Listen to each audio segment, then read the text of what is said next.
Hello, welcome to Non-Dual Christianity. In this video, I want to talk about irresistible grace. Grace is such a central element and theme to Christianity.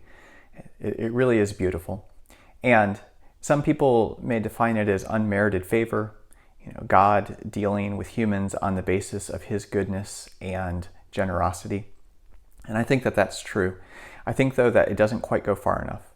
And grace is really when we come to those moments in life where we have an aha, where what we always thought was the way things were is undone, and when we're surprised, when something unimaginable enters our experience, and it just kind of opens our entire being, our mind, our heart, whatever level it hits at, to the experience of something so much bigger than we would have ever thought possible, something wonderful.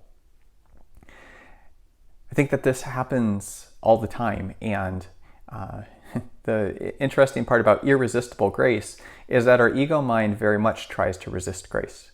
Our ego mind tries to decide what's favorable and unfavorable for us, what's a blessing and what's not. And if anything isn't perceived as a blessing, then it basically assumes that that's not grace, that we are not under God's grace in that moment. And yet, isn't this the opposite of the idea that God deals with us based on his goodness and generosity? You see, for a lot of people who've come to Christianity, the aha moment is when they realize that they can be forgiven, that they don't need to carry around this debt or this guilt when they are enough and can be accepted by God.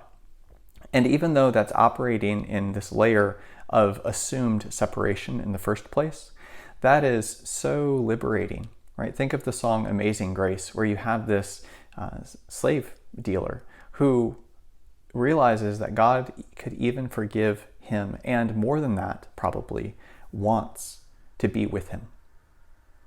See, we try to take that and we try to take that experience and turn it into a theology. And that's really where this word irresistible comes from. This idea that when God decides to save somebody, he regenerates that person, he gives them the willingness to respond, and basically they are then saved. One of the things that I would encourage anyone who kind of thinks along those lines to consider is the story of the rich young ruler coming to Jesus, and if Jesus' offer was legitimate. Because if it was, then how could that ruler resist grace? And if it wasn't, then what was Jesus doing? Was he deceiving the man in some way? So, more than a theology of grace, I think the real question is, how do we experience this wonderful event? It's an interesting question, like so many, because it's the experience of the unknown. So that in and of itself would seem to mean that you can't manufacture it, that you can't make it happen. So what if instead we simply tried to be as open as possible to the grace all around us? What if we assumed for a moment that God was constantly giving favor, that life was constantly giving favor, from the non-dual standpoint, that you, as the divine essence, were constantly attempting and pouring out blessing and favor and generosity and goodness on yourself and all around you, that was simply your nature? The question would then be, how do we open to that? Right? Because if favor is all around you, then it's not a question of are you favored, are you blessed? It's just simply a question of how do you experience and open yourself to that. And it's in those moments where something breaks through, and those moments where perhaps part of your confused self can be peeled back and set aside, is recognized for what it is.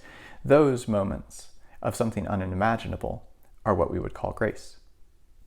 So I think the beauty of this is that even if you would very much long to awaken to your true self, even if you would long to sort of become aware of your own being, your own essence, and you would see that as a descent of grace, right? And an action from the divine sort of stepping in and opening up your confused world to something unimaginable.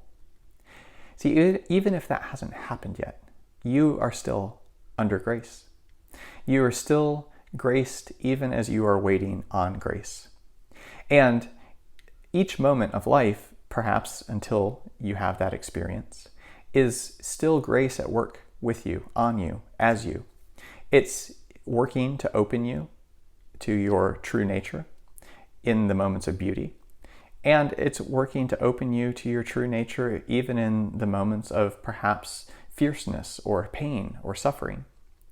See, all things are actually working for your favor. All things are the play of yourself interacting with this world that you are creating.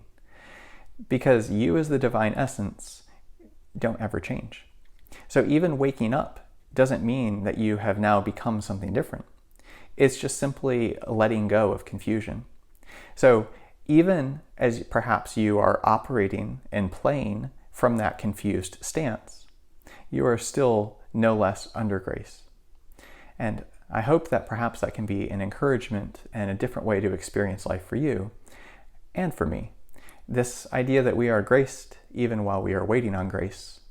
And even if our ego mind is trying to resist the grace that's always present by judging some things as not a favor, by judging some things as not generous, that even in that we can sort of rest and be at peace, that even in those moments, grace is truly irresistible because it's always inviting us and opening us into more. And ultimately that more is our own self, our own true being. So thank you for exploring this with me today.